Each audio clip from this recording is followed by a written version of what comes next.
In 2005, Shawn Askinosie left a successful career as a criminal defense lawyer to start a bean-to-bar chocolate factory, and he never looked back. This drastic change in Shawn's life started when he asked the question in his life that many of us have asked before: is there more out there? Is there something else? It's for this reason that I'm so excited that Shawn is sharing his powerful story on the podcast with me today. Today, Shawn's company, Askinosie Chocolate, is a small batch, award-winning chocolate factory sourcing 100% of their cocoa beans directly from farmers across the globe, and was recently named one of the 25 best small companies in America by Forbes. Oh my gosh, by Forbes. Shawn's work has also been featured in the New York Times, Wall Street Journal. He's been on Bloomberg, MSNBC, and numerous other national and international media outlets.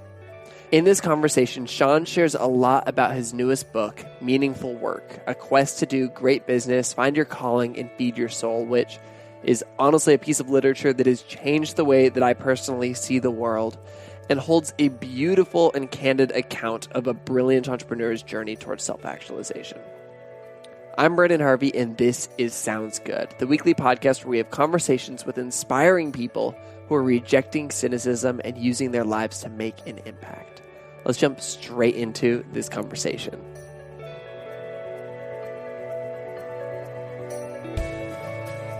I am so excited to get to talk to you today. I mean, as you now know, I love your chocolate, but more than that, I love your story and what has led to you creating chocolate. And maybe we can start this conversation before you were in the world of chocolate, because before you were in the world of chocolate, you were a lawyer. How did you get into the world of practicing law?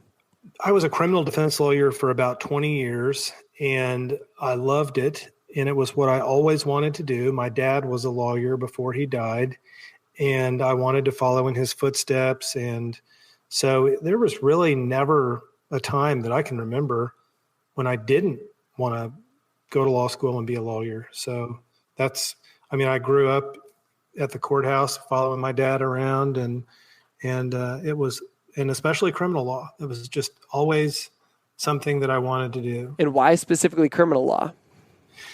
That choice was even affirmed after law school when I went to work for a big firm in Dallas, thinking that the money could kind of lure me away from my original desire of criminal law. But I think one of the reasons that I loved criminal law was because the stakes were high, and it seemed that the result mattered. That is, we weren't fighting over money. It wasn't a breach of contract. And not that, especially in cases of personal injury where someone is hurt, of course, the stakes are high. But I loved the idea of storytelling, to put a story together that wasn't just full of bullet points in defense of a client, but a story of that person's life and a story of the case that made sense, that was trustworthy. And it was an opportunity for me to express my creativity, which people might think, well, that's weird. But really, it's storytelling. It's what you do. That's fascinating. I'd never thought of law as something that could incorporate storytelling in that way. That's really cool. Well, it was fun, until it wasn't. Tell me about that point. Like, was there something that made it not fun, or you just got tired of it? How long did you practice? I practiced criminal law almost 20 years. Wow. But I would say the last 4 or so of it, I was on a path searching for another inspiration. And I think what happened was, when I noticed it was at the conclusion of a murder trial that I write about in the book. Yeah, let's talk about that trial, because it was a fascinating trial. The woman that I represented was this very small, tiny woman she believed that her daughter was being sexually molested by her ex-husband. And so she spent the little girl's lifetime, 7-8 years, protecting her little girl from her ex-husband, who, by all accounts, really was abusing his daughter. But she'd lost her last battle in the courts, and the next day she was going to have to give her daughter to her ex-husband, for the first unsupervised visit. And she believed that both of them dying would be better than the little girl having to go to her father. And so this is terrible. And of course, tragic that someone would even think these thoughts, but so she gave them both sleeping pills. They went into the garage, turned the car on, left the door down. The little girl died, and the mom almost died. She was in a coma. And when she woke up from her coma, she was charged with first-degree murder. Very, very emotional case. And I pled the insanity defense, which never works. And it was just a lost cause, but I was doing my best. It was very hard fought in the courtroom, and the judge was mad at me during the whole trial. The jury was sequestered. It was very high profile. And at the end of the case, the judge, right before closing arguments, the judge said, okay, I want to see both lawyers in my chambers, the prosecutor and I. And he said, okay, here's what we're going to do. We're going to let her plead to second-degree murder, and I'm going to put her on probation. Well, that never happens. People don't walk away from a murder charge on probation. That's wild. But I was so emotionally just invested in this case, which is really not good. But he said, go talk to your client. So I went out to talk to her in this little room outside the courtroom. And I explained to her what the judge said. And I said, this is over, and you can walk away from here. I said, but I can keep going. I can keep fighting, and I can take this to the jury, and we'll see what they say. I'm prepared for my closing argument. And she just, this is going to sound weird. I don't know of another way. She embraced me there in that little room.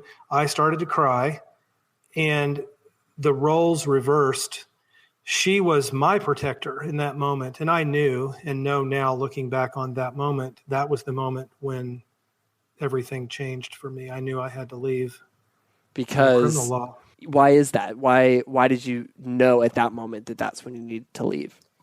I think one thing is I didn't know at that moment, but then as I began to reflect back on that moment after, maybe a week, month, years after, I look back to that moment. And I think a lot of your listeners can relate to that. Maybe sometimes right in the moment, we don't know. We know something's happening, but we don't know exactly what. And so, but we just know something happened, something shifted. And I even now, I can't tell you exactly what it was that shifted, but after that, I knew that I began to have little kind of almost mini panic attacks in the courtroom over very small, little insignificant cases like a traffic ticket case or something. And I just knew I was beginning to feel it in my body physically, that this was not the right place for me anymore. It was the right place for me for many years, and then it wasn't. So I think one of the things that we know now is that our vocation in life, our calling in life can change. And we just need to be prepared to have awareness of and for me, I wasn't aware except it started happening in my body. I mean, I ended up going to the hospital and I thought I was having a heart attack, which I wasn't. And so, I was so disconnected between mind, body, and spirit that it took a real wake up for me to start, it began manifesting itself in literally how I felt. Wow. And that's how I started to know. Let's talk about this idea of vocation, because your book largely centers around this. And I love this idea. How would you define the word? Vocation, I think, simply just means calling, but I want to make sure that listeners don't think that it has to be a calling from on high, a calling from out there, a calling necessarily from God. I think it's a calling within. Thomas Merton agrees with me on that. And I believe that this drive, this pull to do these things that we do are from within us. And that's what I think vocation is. That's interesting. And so you had experienced this as your vocation for 15, 20 years. And all of a sudden your body was saying, okay, let's cool it, man. Maybe this isn't it. Do you think that it almost seems to me like you were seeing the symptoms, physically, but at its core, was it that you had done this long enough? Was it that you had put too much value in it? Was it that your mission had changed, for why you were doing this? Like, do you think that there was anything else that had shifted as a part of that experience? That is a good question. I think all of the above, except, it was interesting. My That is such a fascinating question, the way you put that about did my mission change? I mean, I think all of those things that you said are true. In other words, I felt like I'd done it long enough. I felt like I had fought the good fight. I advocated for my clients to the very best of my ability. I worked really hard. It didn't feel like work then. I loved it. Even the minutia and the things that would seem boring, I enjoyed. And I just had that sense, right place, right time. And when that began to sort of disconnect from my psyche, then it was kind of like all hell broke loose. And I did start to think, gosh, I've never lost a criminal jury trial. I'm making a ton of money. I have national notoriety in my field as a criminal defense lawyer. I've been on court TV live for hours and hours and guests on TV shows. And then I just started to think, well, is there more? I felt good about the work that I'd done for the clients that I represented, but I just started to kind of think, is there more out there? Is there something more for me? Or even not more, but is there something else? Where else can I be? Where else can I, find a place to fit in that is something drawing me, giving me inspiration and passion? And that was the real challenge. That was really, that's where, depression and anxiety began to sort of seep into my life when I was searching for the next thing. I feel like something that happens for a lot of people who are experiencing, especially depression and anxiety, is that you have this cloud around you and you have a hard time experiencing high moments and even remembering high moments. And, a minute ago, I was about to say, like, what a cool privilege that you had gotten to experience, vocation at such a beautiful way where you were excited about your work as a lawyer. And then when you were out of that, you would just be able to like find that feeling somewhere else, knowing that you'd experienced it before. But would you say that because you were in a little bit of a state of anxiety and depression, you were also having a hard time connecting with what that would even feel like to be doing something that you loved again? Yes, that's very insightful. And, one of the effects of, I can only say Lexapro because that was my experience, is what you said. It sort of lops off the highs and elevates the lows. So it sort of just gives you this sort of baseline of feeling. And I didn't really like that. And I think it in some ways did preclude me from connecting to that feeling that you just described of, I know what this can feel like, but it's like I lost it. Now, I'm not going to blame it all on Lexapro because I blame it also just on my personality type, which I'm sure many of your listeners can relate to, which is I was a successful problem solver, a motivated, driven person. I was an entrepreneur as a lawyer. I mean, I had my own law practice, and I believed that I could solve this problem of finding the next thing. I believed that enough research, enough reading, enough talking, enough doing would surely reveal my next thing. That's the way my life had worked. I made it happen, and that was not working. And so the sort of harder I tried, the further away it became. That was really also something, just kind of that circle of anxiety. And I think it just made it that much harder for me. Okay, so spoiler alert, at some point you become a chocolate maker. And so I'll just cut to the chase and say, what was kind of the first accidental step into the chocolate world? Because I can't imagine that you basically woke up one day and you're like, here's the game plan, here's what I'm going to do. I would imagine you just had something little that happened and you're like, oh, that was kind of cool. And then you just kept on making that thing bigger. What was the first moment? The way this happened from law to chocolate and this kind of desperation of it took about 5 years. And what happened, as I mentioned earlier, in our conversation, my dad died, and he was, like I said, he was a lawyer. He was my hero. I was 14 when he died. He was young, and it was lung cancer. I was 12 when it was diagnosed, and this was, to this point, the greatest sorrow of my life. And there's a long story that I recount in the book about how the church just kind of made it worse because they said he would be healed, and for me not to talk about death with him, because if so, it would be a sign of doubt and he wouldn't be healed. And so we didn't, and he kept getting sicker and the cancer continued to spread. And I was with him when he died at home, and he was trying a case in court the week before he died. And as cancer often is, it was just an up and down thing. And I remember he had a stroke. The cancer at that point was in his brain. And I really thought that he was going to live. I mean, I thought something was going to happen miraculously. And I begged God out loud when my last words with him, and I could tell he was dying. And I just begged God, please don't let him die. Please let him live. Please, just, crying and in desperation.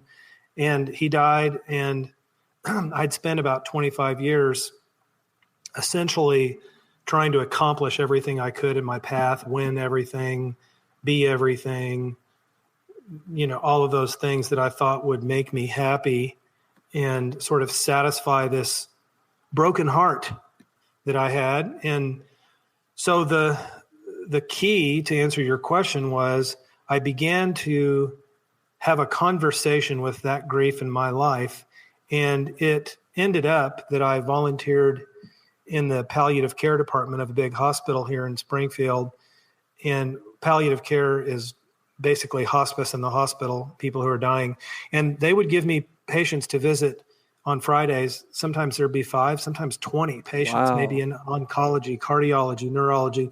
And I'd go into the people's rooms, and they were dying, in some state of dying, often with no one visiting them. And I would just talk to them, just have conversations about stuff. And I would always end by saying, hey, one of the things I do as a volunteer is pray for people. Would you like me to say a prayer for you? And 99% of people in palliative care will take a prayer, I found out. And they're like, worth a shot. Yeah, exactly. So I said this, and this was the key. I said, what would you like me to pray for? And they would say, well, could you pray that I live 2 more weeks to my 65th wedding anniversary? Or could you pray that I die today because I'm in such pain, I'm ready to die? Or pray my family's okay, or any of those things. And I used their exact words back to them. And I asked them, I said, could I touch your shoulder or your hand when I say this? And they would say yes. And in those moments, measured in seconds, I actually thought about someone besides me and my big problem of not being able to find my next passion and what am I going to do for my career. For just a little bit, I thought about somebody else. And then there were times when I would walk out of the hospital after my time to my car, and it was as if my feet weren't on the ground. I was walking on air. And what is that? It's joy. That's what that is. And I quote, poet, philosopher Khalil Gibran in the book, who says, our greatest joy is our sorrow unmasked. And the deeper the sorrow, the greater the joy. So what I did, to answer your question, is I went to the place of my broken heart and said, is there a place I can volunteer? Or are there people who need me in just some small way that I can assist and be a visitor and someone who prays for somebody in a way that was unlike what happened to me as a teenager? And that's what happened. So there was this deep, deep connection between my sorrow that then became joy in ways that I can't even put words to it. And so that experience, which lasted almost 5 years on and off on Fridays when I was in town, that created a space in me to think about my future, not while I was praying for these people or having visits with them, but it was just during that time in my life. I was so intent on finding the thing for me that I closed everything down. And this, what I'm describing to you, had a way of opening up. It was opening my heart up, my broken heart. And from that, chocolate sort of just came to me. And I started a hobby of grilling on my big green egg. And then I started baking and made thousands of cupcakes. And then I started making chocolate desserts. And then I thought one day, it was 13 years ago this month, I thought, hey, I think I'll make chocolate from scratch, having no idea where it came from. I just thought it was like a I didn't know. I thought it was like a chemical poured into a mold or something. But when I thought that, 3 months from that, I was in the Amazon studying how farmers influence the flavor of cocoa by what they do in their harvest. That's it. That's incredible. I love that. I love that idea that you started turning outward, which is no easy feat, especially when, you're struggling. But you turned outward, and that didn't just give you your answer, but it created a space for an answer to come over time. And it's so cool that was just kind of like a hobby or an interest, and then it turned into something that could continue to grow.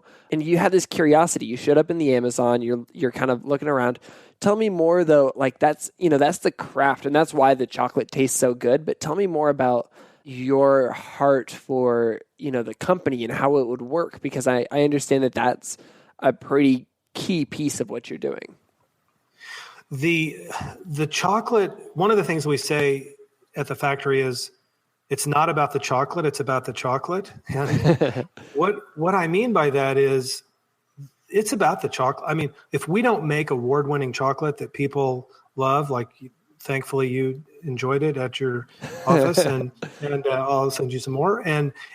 But if you didn't love the flavor, then the story doesn't matter. And so we are just laser focused. We're only 16 people here total in the factory, and we are laser focused on the quality of this chocolate.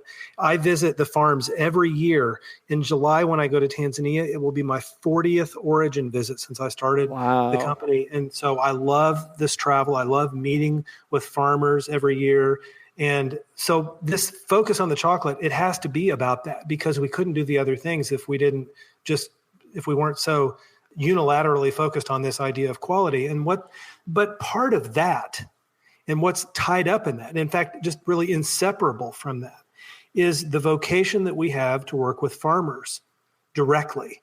And that comes from my grandparents were farmers in Southwest Missouri, just simple people, not highly educated. They worked hard. They were kind, gentle people. And I want to honor them in the way I treat farmers that grow cocoa beans. And so that's why we put a farmer on the front of our package. These are real people. And that is my vocation. I sense that I'm actually not just honoring my grandparents, but I almost feel that they're with me when I'm with farmers around the world that are growing cocoa beans. And then the other thing that we do is it's our vocation to work with students. And we have a program called Chocolate University that we started the day the factory opened.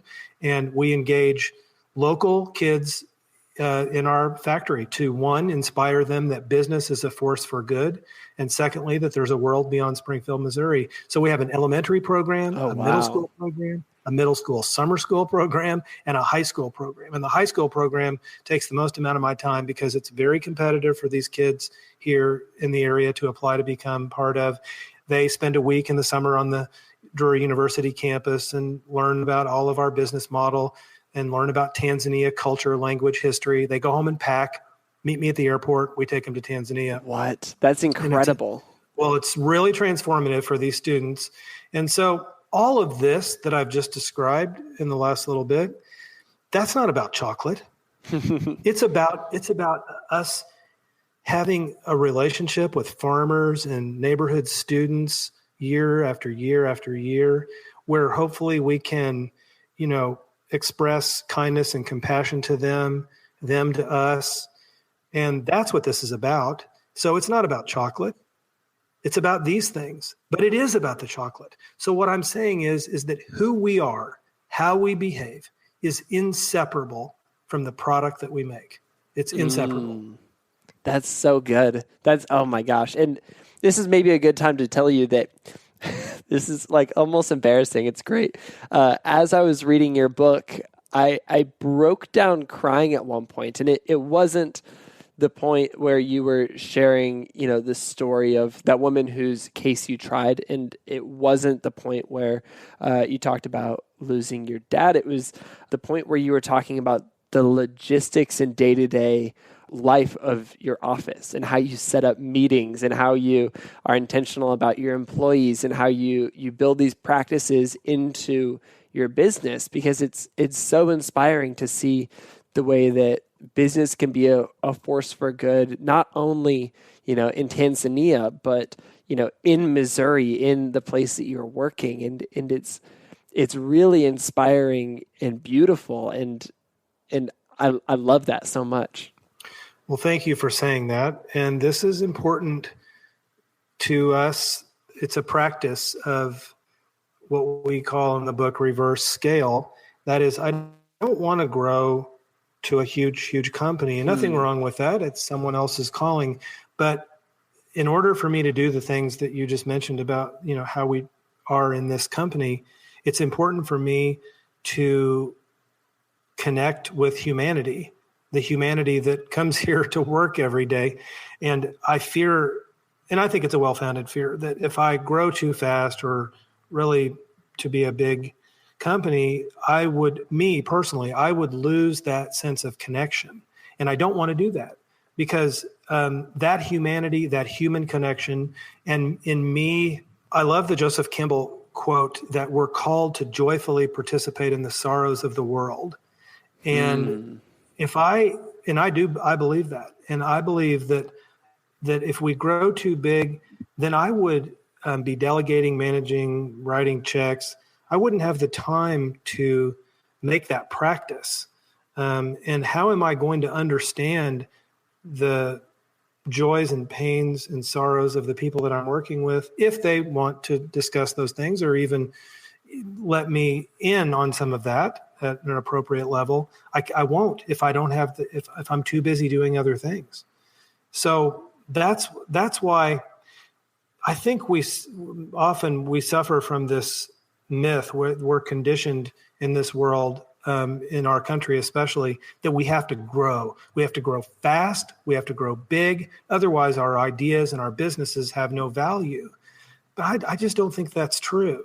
I really don't. I think we create more sustainable change, more sustainable good in the world on smaller scales that are deeply rooted. Where do you think that you were first inspired to have a business that doesn't scale huge, that's focused on, sustainability and the impactful work that you can have on a small scale? Because that's not something that, I don't know, it's not something I've picked up intuitively. For me, it was people who came before me who did that, and I've tried to learn from them. What was that for you? For me, I think it was the Catholic theologian Jean Vanier, who is the French Canadian that is now 87, who founded the L'Arche movement in France in the mid-60s. And that is, the L'Arche movement is this, he started this little community outside of Paris where people live in community with those who have intellectual disabilities. And this is just a small little community that he started. Now there are many of the communities around the world that are affiliated with L'Arche. But Jean Vanier really speaks a lot. I think his most popular book is called Becoming Human. And he gives us in his writing permission to understand that we are not the saviors of the world. That we're all, as he says, we're all enfolded in weakness, trying our best to just change the world one heart at a time. And I've been very inspired by his writings. And I like the fact that he's given me permission to be small. It's okay. And it's counterintuitive or counter trend or counter to the world that we see before us now. But I believe, and so anyway, to answer your question, he has really been, I think, a driving force of inspiration for me to understand this idea of smallness and understanding that we just don't have to become a big franchise in order to create change. And I think also it's this recognition, and he's essentially parroting Gandhi when he says, I don't want to change the world. I can't change the world. I want to change me. That's good. And that I've been very inspired by that. It's my vocation. It's a lifelong endeavor. I want to change me. I want to change my heart. I want to be more kind, more gentle, more patient. If I could just do that, that's what sustainability is, really. That's so convicting. That's really good. What happens when What happens when everybody listens to this podcast and they go, oh my gosh, I got to get me some of that chocolate. And you do start to grow, and you do not say that that's actually the reality, that's going to make a huge dent. But what happens when the work that you do, because it's so genuine and coming from a place that's so good, it inevitably grows. How do you maintain that same posture and even just the same logistical structure without, scaling too big, without losing hold of this thing that you care about? This is something we've encountered, and we've intentionally turned away good business in the past. And I believe me, I mean, especially now in the summer when it's hard to ship chocolate and not as many people are buying it, bring them on, man. I've got a lot of chocolate in my factory. We ship with polar packs and ice, and it's awesome, and it works great. But, the thing of it is, I've done this long enough that I know I'm not perfect at this, but I, as a leader of the company and with those on the leadership team, we are able to sort of see the big picture, and we can see kind of the higher altitude and understand that if we begin to make significant capital investment, that we'll be forced to then meet that capital investment with increased supply in order to pay for that investment. So it's a ratchet, it's this ratchet up. And I'm aware of that. And so I'm very, very careful. And one of the most important things to me, even to the extent of turning away business, and I have done that, and that is one of the most important things, is a peaceful workflow in our factory. And it's not perfect, and especially in the fourth quarter, I mean, we're going crazy trying to get chocolate out for people.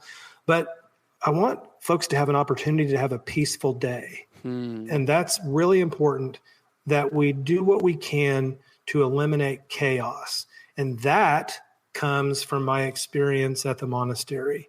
And I've been, really influenced by monastic life over the years. And so it has spilled over into some of the decisions that I make in the chocolate factory. That's really interesting that you say that, because my team, we make this physical newspaper, and the actual production of the paper is loud and noisy because it's a giant printing press machine that makes this thing. But the way that you consume it is slow and meticulous, and you get to just kind of sit in quiet and enjoy this good news in this good newspaper. And we just started fulfilling all of our newspapers by hand. We were outsourcing before, and then we wanted to bring it in-house so that we could just take better care of our customers and offer a superior product and to save money so that we could pass it on so that we can make good news more accessible. And so I've been actually spending time packing these newspapers and sending them out. And it's actually been really interesting because I made a choice to be really slow and methodical about how I did it. And I ended my day yesterday, because I fulfilled newspapers all day. I ended my day just feeling actually really great about the day. Like it felt just the rhythm. It felt so. It felt great. I don't know, something about it. And I love that you kind of just put words to this experience that I'd had. And I love that maybe as we scale, we'll kind of get to pass that experience onto more people, because it's not as much of a drag as I thought it was going to be. It was actually something that I enjoyed. Mm-hmm. I think, and I thank you for mentioning this, because I think peaceful rhythm is an opportunity for us to be more contemplative people, and it gives us a chance to, should we choose, to be mindful about where we are and mindful about our work and the quality of our work, and to be grateful for a job and the chance to work for a cool company like yours. And so I think these are important, but they come sometimes, not every time, but they come with a trade-off. And the question then is, what's it worth to you? And how do we, and we have to practice maintaining this. Because culture says you need to do it a different way. you know? Yeah, that's interesting. I kind of want to dive deeper into that idea of rhythm because you're somebody who travels a lot, and I travel a lot too. And people always ask me, "Hey, how do you maintain a sense of rhythm? How do you maintain even a sense of balance while you're traveling?" Because travel inherently is unbalanced. It's crazy. You never know what's going to happen. What does that look like for you as somebody who's seeking rhythm, but also, is in a dozen countries every year? For me, it begins in the morning. I have a specific morning routine, and that routine sort of sets the day. And I pretty much don't deviate from that, but I do it 5 days a week. Hmm. Sometimes I will do a sixth day. And then during the day, I have a bell that goes off on my phone at specific set times in the day that is at the same time that the Trappist monks, where I'm a family brother at Assumption Abbey, are praying what's called the divine office, the daily office. I don't do the bell at 3 o'clock in the morning, but I do the other bells. And so I feel a sense of community with them, even just for just a brief moment, knowing that they're praying these prayers. And then I have kind of a mantra that I say to myself just when the bell goes off, just for a moment, just to kind of point me back. And those are some things that I use to just kind of keep me grounded in my practice.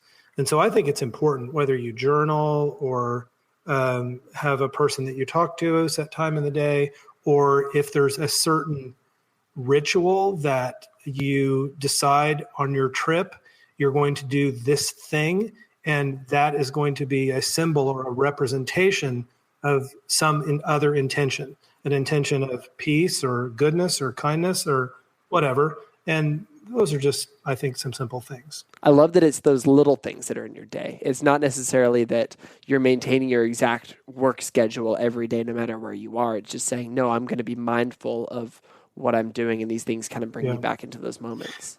The other thing that I stopped doing while traveling is posting to Facebook and Instagram. And I stopped that in January, and it's been a really cool experiment. It has, I think, freed me up in ways to be more mindful of the present moment, which I want to, that's part of why I'm traveling, to meet farmers and everything. I want to be present. And I've found that has really helped me. A large part of my work is social media. That's how I make a lot of my income is doing various social media things. And so for me, when I travel, I've found it to be really interesting to put myself on a tape delay. So I'll post a photo that says just got to Paris, or, just got to Rwanda. And the reality is that's 4 days behind, and so it gives me those first few days on the ground to get my bearings and to be able to actually kind of curate the things I want to say, be thoughtful about it, and to never feel like I have to be in the middle of a conversation and posting something. I never have to be, in the car on the way home from an amazing experience, drafting a post. I get to enjoy it, experience it, and then process it. And then a few days later, the things that I share are much more meaningful and real, and ideally posted from my hotel over breakfast, not while I'm, at somewhere important to me. I love that. Hey, maybe I'll try that. There we go. I mean, I just want to see your trip. I'm just trying to trick you into showing me your journey. I think it's really interesting to me that you made this transition from a high profile, successful career to something else that it seems equally talented at and equally excited about. Do you ever think that you might have another vocation ahead of you, or is this it for life? I absolutely think that there could be and what I've learned is to be ready for it, but to balance that with the virtue of stability. And I've written about stability, not in the book, but on my blog. It's, I believe, a forgotten virtue, really. The monks, in fact, are what inspired me to this. They have to take a vow of stability, which means they're not going to leave communities. They're going to stay put unless something really, really drastic happens. And so I want to, on the one hand, be open and ready for that possibility. Why? Because I don't want to hold so tightly to this that I could never let go. And one of the things that I said when this came to me, I believe it was an answer to prayer, but I said, I want to know when it's time to let go so that I don't worship it. I don't want to worship it. I don't want for the thing to be the object of my love. But on the other hand, I want to also not be distracted by the shiny object in my periphery of, oh, this looks cool. Hey, why don't I do this? Why don't I start this other side business? Or I could get somebody to be the managing partner. Why don't I just do that? I could give them a little money and we blah, blah, blah. And especially now, we see so many opportunities available to us online of all of the different things that we can choose to do.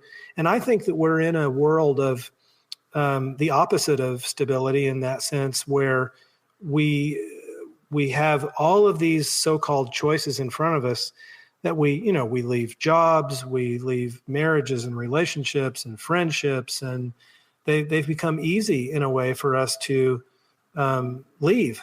And so I look for that kind of balance almost, to be ready, but not ready. Yeah. And so that's this is one of those things that I believe is part of our practice, even our daily practice, to say, today is going to be this change for me. It's not going to be the way it was yesterday, and never can be, and it's not going to be. And so what does that mean? What will it bring in my life? And will I be aware, and will I be open?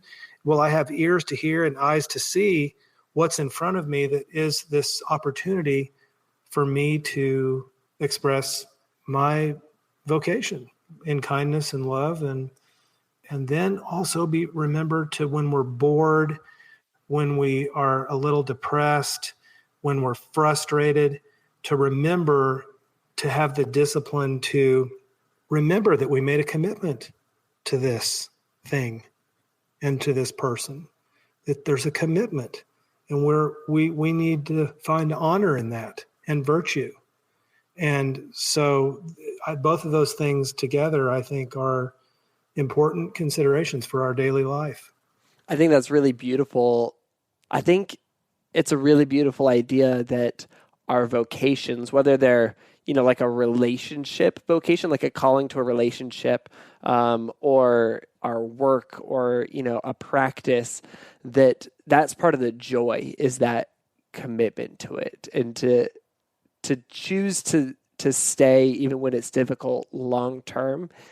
I almost feel like that's when the special stuff happens. That's yes. you've got to make it through that difficult part before you actually see the joy behind it. And yes, it's interesting that you can have open hands to new opportunities, but you've got your eyes forward at just, staying the course. Yes, I'm not Catholic. I know it probably sounds like I am in this podcast, but I'm not Catholic, but they do have this tradition called the Paschal Mystery. And I love the Paschal Mystery because it essentially is the Passover, and it's this notion of from darkness to light, from death to resurrection. And it's from the valley to the mountain. And I think you're right. I think what you're saying is so true, that how do we know what the mountaintop looks like if we were never in the valley? And so you're so right. I mean, I believe that we can really have a deeper appreciation and gratitude for those deep moments of joy that are made possible from the bottom of the valley, or as I say, from our sorrow and from our broken heart. That's where it comes from.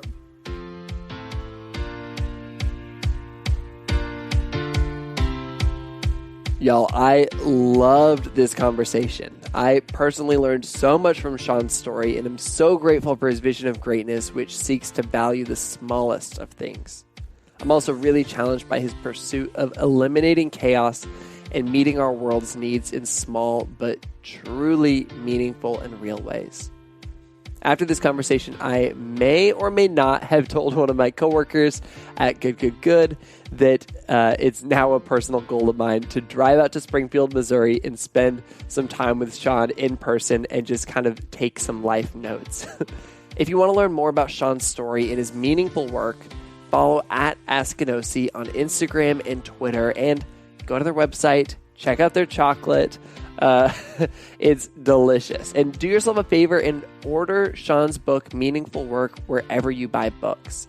It's a plan that I'm planning on definitely rereading again in the future. If you're new to Sounds Good, we would love for you to stick around. You'd also love my conversation with Jonathan Moya or my conversation with hip-hop artist Propaganda. Both of these incredible individuals have used their vocation to meet a deep need that they've seen in our world in really practical ways.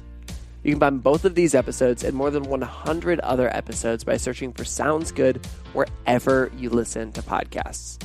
This podcast is created by me, Brandon Harvey, as a part of Good, a community that believes in the power of celebrating good news and becoming good news. Chad Michael-Snavely and the team at CM Studio edit and mix the show, and Christy Karenbrock offers production support. You can get lots more hopeful stories on social media by following us everywhere at GoodCo.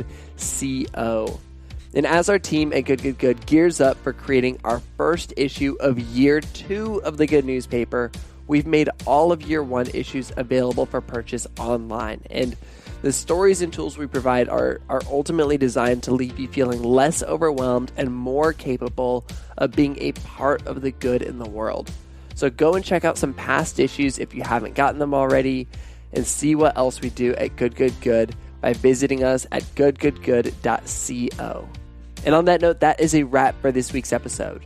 Make a point to remember Shawn's words this week that we create more sustainable change and good on smaller scales that are deeply rooted. It's important not to disregard the small things. Sound good?